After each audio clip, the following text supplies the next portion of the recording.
तो लीजिए सुनिए विशंबरनाथ शर्मा कौशिक जी की कहानी प्रतिशोध। रात के 8 बज चुके हैं। हिंदू होटल में काफी चहल पहल है।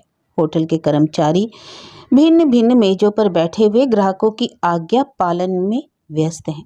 एक और कैबिनेट ग्रामोफोन रखा है और उससे सुरीली तान निकल रही है। इसी समय एक व्यक्ति होटल में आया। यह व्यक्ति सूट बूट से लैस था, परंतु सिर पर हैट की जगह साफा बांधे था। इसके मुख पर घनी दाढ़ी थी। यह व्यक्ति आंखों पर नीले रंग का चश्मा चढ़ाए हुए था। रात के समय और सर्दी की ऋतु में इसे नीले रंग का चश्मा लगाए देखकर कुछ कौतूहल हुआ। लोगों ने इसे जरा गौर से देखा। यह व्यक्ति सीधा एक कोने में अलग रखी हुई मेज की ओर निकल गया। यह मेज पूर्णतया खाली थी। नवांगतुक इसी मेज पर बैठ गया और मेज पर रखी हुई उस दिन की भोजन सामग्री का कार्ड देखने लगा। कुछ देर तक कार्ड देखने के पश्चात उसने पुकारा, बॉय। हुजूर, कहकर एक सेवक सामने आया। देखो, 1 प्लेट आलू की टिकिया, 4 टोस्ट और 1 प्याला चाय। जी, और कुछ? सेवक ने पूछा। नहीं, और कुछ नहीं। सेवक रात के समय टोस्ट और चाय की फरमाइश पर कुछ विस्मय करता हुआ चला गया और इधर वह व्यक्ति कोने में बैठा हुआ प्रत्येक आने जाने वाले को ध्यानपूर्वक देख रहा था। थोड़ी देर में सेवक सब चीजें ले आया और मेज पर रखकर चला गया। नवांगतुक प्रस्तुत चीजें खाने पीने लगा, परंतु उसके चंचल नेत्र चारों ओर घूम घूम कर प्रत्येक व्यक्ति को देख रहे थे। उस व्यक्ति ने उक्त चीजें समाप्त करने में आधे घंटे से भी अधिक समय लगाया। उसके भोजन करने के ढंग से स्पष्ट हो रहा था कि उसका मुख्य उद्देश्य होटल में समय काटना है। जब सब चीजें समाप्त हो गई, उस व्यक्ति ने रुमाल से हाथ मुंह पोंछकर अपनी जेब से सिगरेट केस निकाला और सिगरेट पीने लगा। कुछ क्षणों पश्चात सेवक ने आकर पूछा, और कुछ लाऊं सर? वह व्यक्ति बोला, हाँ बिल लाओ। सेवक प्लेटें लेकर चला गया। सेवक के आने के कुछ क्षणों पश्चात ही होटल में 2 आदमी आए। उनमें से एक पुरुष था और एक स्त्री। दोनों वेशभूषा से धनिक मालूम होते थे। पुरुष की आयु 30 वर्ष के लगभग होगी और स्त्री की 24-25 वर्ष के लगभग। पुरुष बिल्कुल क्लीन शेव्ड और गौर वर्ण का सुंदर पुरुष था और स्त्री का क्या कहना, वह तो परमा सुंदरी थी। नीले रंग की साड़ी तथा नीले रंग का कामदार रेशमी जम्पर। उसके शुभ्र गौर वर्ण मुख तथा गले को दैदीप्यमान किए हुए थे। दोनों हमारे पूर्व परिचित नवागंतुक के से कुछ दूर पर एक खाली मेज से के निकट बैठ। नव आगंतुक इन दोनों को देखकर चौंक पड़ा। इसी समय सेवक प्लेट पर बिल रखे हुए लाया और उसने बिल नव आगंतुक के सामने पेश किया। नव आगंतुक बोला, 1 जिंजर। सेवक ने पूछा, और कुछ? नहीं, और कुछ नहीं। सेवक बिल वापस ले गया। नव आगंतुक बड़े ध्यान से उस जोड़े को देखने लगा। पुरुष कार्ड देख रहा था और पास खड़े हुए एक सेवक को ऑर्डर दे रहा था। बीच बीच में स्त्री भी अपनी सम्मति करती जाती थी। सेवक चीजें लाने चला गया। इधर नव आगंतुक का सेवक जिंजर तथा बिल ले आया। नव आगंतुक ने बिल चुकता किया और 2 आने सेवक को दिए। सेवक सलाम करके चला गया। नव आगंतुक जिंजर पीने लगा, परंतु उसका ध्यान उक्त स्त्री पुरुष की ओर था। सहसा स्त्री बोली, होटल तो साफ सुथरा है। हाँ, अच्छा है, पुरुष बोला। इधर उधर ताकते हुए स्त्री की दृष्टि नव आगंतुक की ओर पड़ी। नव आगंतुक ने स्त्री को अपनी ओर ताकते हुए देखकर अपना मुख दूसरी ओर घुमा लिया। स्त्री पुरुष से बोली, देखो देखो, सामने एक आदमी रंगीन चश्मा लगाए बैठा है। रात में रंगीन चश्मा? इतना कहकर स्त्री ने मृदु हास किया। पुरुष नव आगंतुक को देखकर बोला, आंखें खराब होगी इसलिए रंगीन चश्मा लगाया है। चाहे जो हो, परंतु इस समय यह चश्मा कितना भद्दा मालूम हो रहा है। स्त्री ने कहा, और काली दाढ़ी के साथ होने से और भी खराब मालूम होता है। इसी समय सेवक उनकी भोजन सामग्री ले आया। दोनों ने खाना आरंभ किया। नवागंतुक पुनः इन दोनों की ओर दृष्टि जमाकर धीरे धीरे जिंजर पीने लगा। 20 मिनट में दोनों ने भोजन समाप्त किया। तब तक नव आगंतुक भी जिंजर चाटता रहा। भोजन समाप्त करके पुरुष ने बिल अदा किया और एक सिगरेट सुलगाई। तत्पश्चात वह स्त्री उठकर स्त्री सहित चल दिया। इधर नवागंतुक भी उठकर रुमाल में से मुंह पोंछता हुआ उनके पीछे पीछे चला। दूसरे दिन 8:15 बजे रात को वही नव आगंतुक फिर उक्त होटल में पहुंचा और उसी मेज के निकट आकर बैठ गया। सेवक के आने पर उसने पुनः आलू की टिकिया, टोस्ट और चाय का ऑर्डर दिया। नव आगंतुक के आने के 15 मिनट पश्चात ही उक्त जोड़ा आया और इस बार वह नव आगंतुक के इतने समीप बैठा कि यद्यपि दोनों बहुत धीमे स्वर में बातें कर रहे थे, परंतु फिर भी उनकी बातें उस नव आगंतुक को स्पष्ट सुनाई दे रही थी। स्त्री कह रही थी, जब तक यहाँ रहेंगे तब तक शाम का भोजन यही किया करेंगे। यहाँ भोजन स्वच्छ और स्वादिष्ट बनता है, इसलिए तो मैंने इस होटल को पसंद किया, अन्यथा यहाँ तो अनेक होटल हैं। हिंदू होटल? स्त्री ने पूछा। हाँ, हिंदू होटल। उनका नाम हिंदू होटल नहीं है, हिंदू होटल तो इसी का नाम है, पर अन्य कई होटल भी केवल हिंदुओं के लिए ही हैं। हाँ, उनके नाम दूसरे दूसरे हैं। होटल की प्रथा बड़ी अच्छी है, इनसे प्रदेशियों को बड़ा आराम मिलता है। बेशक होटल ना होते तो हम लोगों को हलवाइयों की पूरियां खानी पड़ती। अरे राम राम, मैं तो यदि 2 दिन लगातार पूरियां खाऊं तो बीमार पड़ जाऊं। तुम ही क्या, मैं भी तो नहीं खा सकता। और मेरा ख्याल यह है कि ऐसे आदमी बहुत ही थोड़े होंगे जो कई दिन तक केवल बाजार की पूरियां खाकर स्वस्थ रह सकें।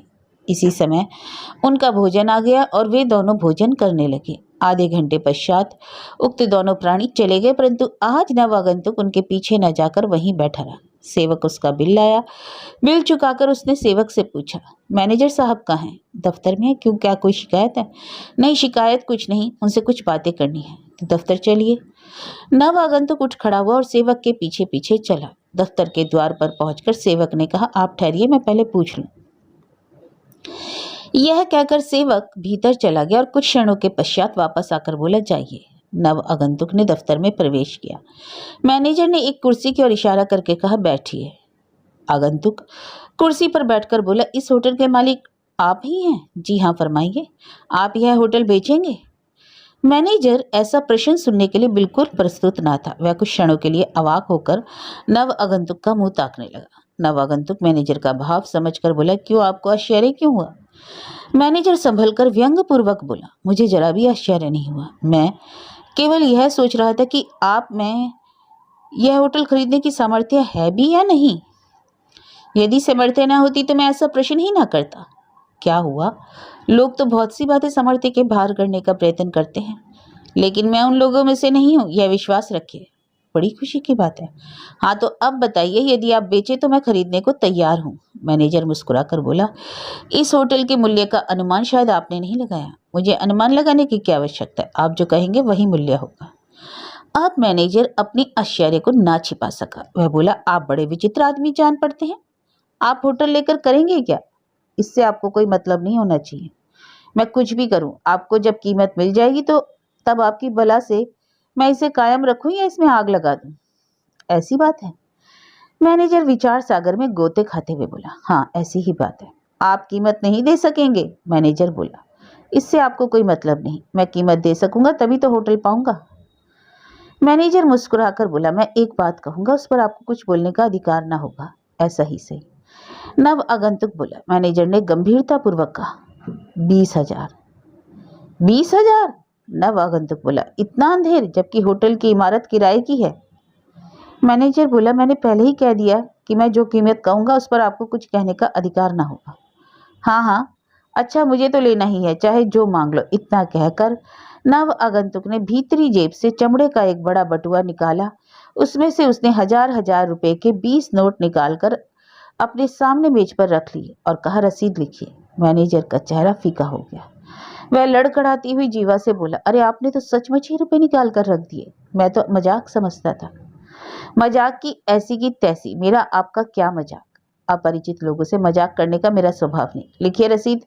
रसीद लिखिए। परंतु नव आगंतुक बोल उठा, परंतु परंतु को जेब में ही रखिए और रसीद लिखिए। भले आदमियों की एक जबान होती है, मैं भी इसलिए 7-8 हजार की चीज के 20,000 दे रहा हूँ।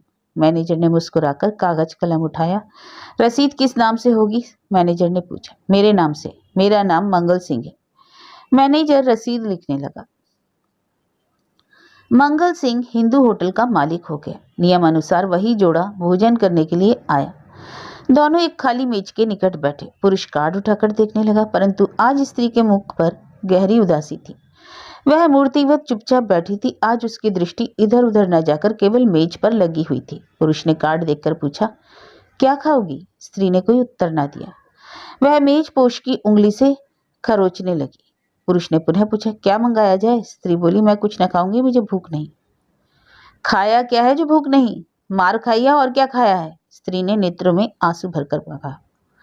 वह तो तुम्हारे भाग्य में लिखा है, मैं मजबूर हूँ। मुझे मेरे घर पहुंचा दो, मेरे भाग्य में जो लिखा होगा वह होगा। मैं क्यों पहुंचा दूं? तुम्हारी इच्छा हो तो स्वयं चली जाओ। लाने के लिए तो तुम थे, और चली मैं अपने आप जाऊं? पुरुष कुछ कहने ही वाला था कि उसने देखा कि लोगों का ध्यान उसकी ओर लगा हुआ है। यह देखकर उसने पुकारा, बॉय।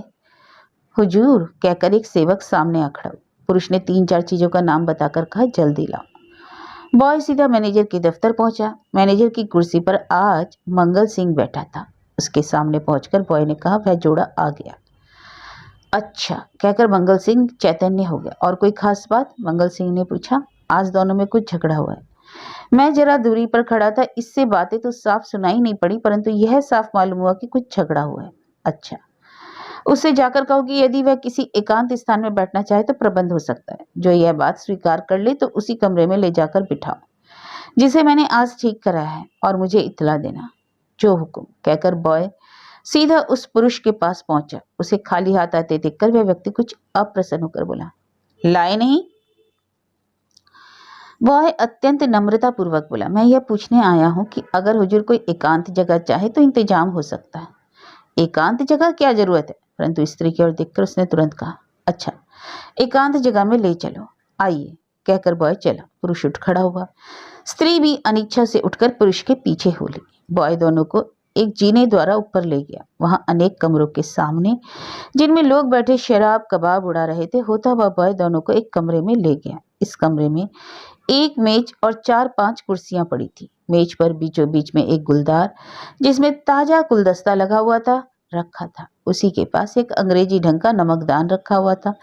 इस कमरे में 2 द्वार थे। एक तो यह द्वार था जिससे ये लोग अंदर आए, और दूसरा द्वार ठीक उसके सामने दूसरी ओर था। यह द्वार बंद था। पुरुष कुर्सी पर डट गया और बोला, यह जगह बिल्कुल ठीक है। स्त्री भी पुतली की तरह एक दूसरी कुर्सी पर बैठ गई। पुरुष बोला, जब जगह ठीक मिली है तब थोड़ी चुस्की भी लग जाए तो क्या हर्ज है? इतना कहकर वह बॉय से बोला, बॉय 2 पैग ब्रांडी और सोडा। कौन सी ब्रांडी लाऊं? Extra number 2। पुरुष को शराब के लिए ऑर्डर देते देख स्त्री के मुख पर एक भय के चिन्ह उत्पन्न हुए। बॉय चला गया। बॉय पहले सीधा मंगल सिंह के पास पहुंचा और बोला, हुजूर सब ठीक है, उसी कमरे में बिठाया हूं। आज उसने 2 पैक ब्रांडी भी मांगी है। जरूर पहुंचाओ, 2 नहीं बल्कि 3 पैक बना देना। जो हुक्म। कहकर बॉय चला गया। इधर मंगल सिंह उठ खड़ा हुआ और दफ्तर के एक दूसरे द्वार से, जिस पर पर्दा पड़ा हुआ था, चला गया। बॉय ने शराब तथा अन्य सामान पहुंचाया। सामान मेज पर रखकर वह बाहर आया और जिस द्वार से वह प्रविष्ट हुआ था उसके किवाड़ धीरे से उसने उड़का दिए। भीतर की ओर द्वार पर पर्दा पड़ा था, इसलिए उसे किवाड़ उड़काते ना तो पुरुष ने देखा और ना स्त्री ने, केवल कुछ शब्द सुना। बॉय ने किवाड़ बंद करके अपनी जेब से चाबी निकाली और बाहर से ताला बंद कर दिया। इधर वह पुरुष शराब का गिलास हाथ में लेकर बोला, लो जरा से चुस्की लगाओ, अभी सब सुस्ती दूर हो जाएगी। स्त्री बोली, बस तुम ही सुस्ती दूर करो, मेरी सुस्ती तो अब चिंता पर दूर होगी। चिता पर? चिता पर क्यों? हाँ हाँ, चिता से शराब से अधिक गर्मी जो है। इतना कहकर उसने कहका लगाया। स्त्री ने घृणापूर्वक मुंह फेर लिया। पुरुष धीरे धीरे शराब पीता रहा और भोजन करता रहा। स्त्री मुंह दूसरी ओर किए बैठी थी। उसके मुख पर घृणा तथा दुख के स्पष्ट चिन्ह विद्यमान थे। वह रह रहकर ठंडी सांसें ले रही थी। सहसा पुरुष ने पूछा, ये ठंडी सांसें किसकी याद में ली जा रही हैं? स्त्री ने कोई उत्तर न दिया। पुरुष बोला, मंगल सिंह याद आ रहा है क्या? स्त्री मौन रही। वह व्यक्ति बोला, मंगल सिंह के बाप को भी पता ना होगा कि तुम कहाँ हो। इसी समय कमरे का दूसरा द्वार, जो अभी तक बंद था, अकस्मात खुल गया और कोई व्यक्ति यह कहता हुआ अंदर आया, मंगल सिंह के बाप को चाहे पता ना हो, परंतु मंगल सिंह तो तुम्हारे साथ ही साथ है। यह कहता हुआ मंगल सिंह उस व्यक्ति के सम्मुख आकर खड़ा हो गया। इस समय मंगल सिंह के मुख पर दाढ़ी नहीं थी और न आंखों पर चश्मा। मंगल सिंह को देखते ही उस व्यक्ति के मुख से निकला और उसका चेहरा श्वेत पड़ गया। इधर स्त्री मंगल सिंह से लिपट कर बोली, बचाओ बचाओ, इस पिशाच से मेरी रक्षा करो। मंगल सिंह बोला, पिशाच? मैं तो समझा था कि आशा देवी किसी देवता के साथ भागी है। इतना कहकर मंगल सिंह ने स्त्री को अपने से अलग कर दिया। स्त्री उसके बगल में खड़ी होकर रोने लगी। मंगल सिंह उस व्यक्ति से बोला, क्यों शीतल प्रसाद, तुमने आशा से विवाह तो अवश्य ही कर लिया होगा। इतनी देर में शीतल प्रसाद ने अपने को संभाल लिया था। वह किंचित मुस्कुराकर बोला, सगाई तो तुमसे हुई है, मैं विवाह कैसे कर सकता हूँ? तुम्हारी चीज तुम्हें मुबारक। मैं इससे अजीज आ गया हूँ। अच्छा, तो क्या तुम इसे त्यागते हो? खुशी से। और तुम दोनों को आशीर्वाद देता हूँ कि आजीवन प्रेम पूर्वक रहकर फलो फूलो। परंतु शीतल प्रसाद, तुम्हें शायद यह नहीं मालूम कि गीदड़ के मुंह का उगला हुआ शिकार सिंह कभी ग्रहण नहीं करता। परंतु सिंह का शिकार गीदड़ कैसे ले भागा? शीतला प्रसाद व्यंग पूर्वक बोला। कभी कभी ऐसा हो जाता है, जब शिकार अपनी जान बचाने के लिए सिंह के मुंह से छूटकर भागता है, तब वह गीदड़ को मिल जाता है। मंगल सिंह आशा देवी से बोला, मेरे साथ सगाई हो चुकने पर भी तुम इसके साथ भाग आई हो। अब तुम्हें इसी के साथ रहना चाहिए। नहीं नहीं, मैं इसके साथ एक क्षण भी नहीं रह सकती। मैंने जो पाप किया है उसके लिए मैं सब प्रकार के दंड सह सकती हूँ, परंतु इसके साथ कदापि नहीं रहूंगी। यह मनुष्य नहीं, राक्षस है। राक्षस समझकर ही तुम मेरे साथ चली आई थी, क्यों ना? बस चुप रहो, मंगल सिंह ने शीतला प्रसाद को डांटा। शीतला प्रसाद कुछ भयभीत होकर अप्रतिभ हो गया, परंतु फिर संभल कर बोला, यह गीदड़ भपकी? अभी पता लग जाएगा यह गीदड़ भपकी है या क्या है। आशा देवी, तुम क्या चाहती हो? इस पिशाच के चंगुल से छुड़ाकर अपने चरणों में शरण दो। इतना कहते हुए आशा देवी ने मंगल सिंह के चरण पकड़ लिए। मंगल सिंह पीछे हटकर बोला, इन चरणों को तुमने तिरस्कार किया, इसलिए अब इन चरणों में तुम्हें स्थान नहीं। हाँ, इस राक्षस के चंगुल से तुम छूट जाओगी, क्योंकि इसके पंजे से तुम्हें छुड़ाने के लिए ही मैं 3 महीने से तुम लोगों की तलाश में आया हूँ। आगरा में तुमको देखा, वहां से तुम्हारे पीछे पीछे यहाँ आया। इतना कहकर मंगल सिंह जिस द्वार से आया था उसकी ओर देखकर बोला, लाओ। उसके यह आवाज देते ही एक सेवक एक तश्तरी में 2 गिलास रखे हुए लाया। दोनों गिलास लाल रंग के पदार्थ से भरे हुए थे। सेवक गिलास मेज पर रखकर चला गया। मंगल सिंह बोला, शीतला प्रसाद, विदा होते समय हम तुम एक साथ एक एक गिलास पिए। क्या शराब है? शीतला प्रसाद ने पूछा। शराब तो मैं पीता नहीं, शरबत है। अच्छी बात है, लाओ। यह कहकर शीतला प्रसाद ने गिलास उठा लिया। दूसरी गिलास मंगल सिंह ने उठा लिया। मंगल सिंह बोला, हमारे तुम्हारे बीच में जो कटुता उत्पन्न हो गई है, आशा है इस शरबत से यह सदैव के लिए दूर हो जाएगी। इसके पश्चात जब हम तुम मिलेंगे तो शुद्ध हृदय से मिलेंगे। इतना कहकर शीतला प्रसाद ने गिलास वाला हाथ ऊपर उठाकर कहा, मंगल सिंह, आपकी तंदुरुस्ती का जाम। इतना कह शीतला प्रसाद शराब पी गया। मंगल सिंह अपना गिलास हाथ ही में लिए खड़ा रहा, परंतु शीतला प्रसाद शरबत पीते ही चिल्लाकर बोला, ओह क्या! इतना कहते हुए उसने अपना गला पकड़ा। उसके मुंह पर असंवेदना के भाव उत्पन्न हुए। वह उठकर खड़ा हो गया। कुछ क्षणों में डगमगाकर संभलने की चेष्टा करते हुए धम से भूमि पर गिर पड़ा। आशा देवी घबराकर बोली, यह है क्या? मंगल सिंह बोला, राक्षस का अंत और तुम्हारी मुक्ति। इतना कहकर उसने जेब से एक लिफाफा निकाला और उसे मेज पर रखकर बोला, इसमें 2000 के नोट हैं और इस होटल का हिबानामा तुम्हारे नाम का है। मैंने ये होटल तुम्हारे नाम कर दिया। और तुम? मैं भी जाता हूँ। मेरा काम खत्म हो गया। मेरे जीवन का उद्देश्य आज पूरा हो गया। अब इस संसार में मेरे लिए कोई आकर्षण नहीं रहा। इतना कहकर मंगल सिंह ने अपना ग्लास जल्दी से पी डाला। शरबत लेने के 2 मिनट पश्चात ही मंगल सिंह का भी निर्जीव शरीर गिर पड़ा।